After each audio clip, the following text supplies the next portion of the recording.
Les 1500 milliards de francs CFA qui vont être décaissés seront essentiellement orientés vers le financement des projets socio-économiques.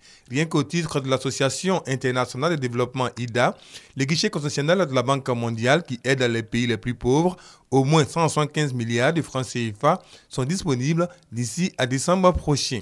Plus de 8 projets sont déjà au stade de l'identification ou de la préparation. Ces projets concernent les secteurs suivants: électrification rurale, eau potable, transport, agriculture, assainissement et l'emploi jeune. Nous sommes en train d'exploiter les voies et moyens de faire bénéficier la Côte d'Ivoire d'une nouvelle initiative appelée l'IDA 17 Scale-up Facility, qui pourra se solder par une augmentation substantielle de l'enveloppe IDA. La démarche est axée sur 3 domaines d'intervention à l'issue des consultations menées avec le secteur privé, la société civile et les élus locaux. L'objectif est d'accélérer une croissance durable et surtout renforcer la gestion des finances publiques.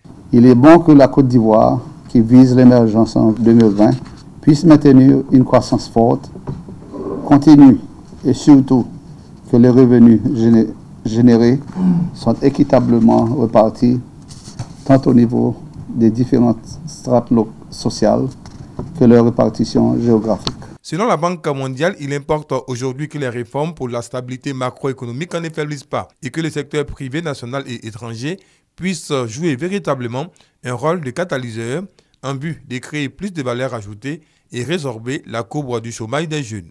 Tout cela, bien évidemment, peut se réaliser si 5 grandes conditions peuvent être réunies. Premièrement, la stabilité sociale, la stabilité macroéconomique et viabilité de la dette.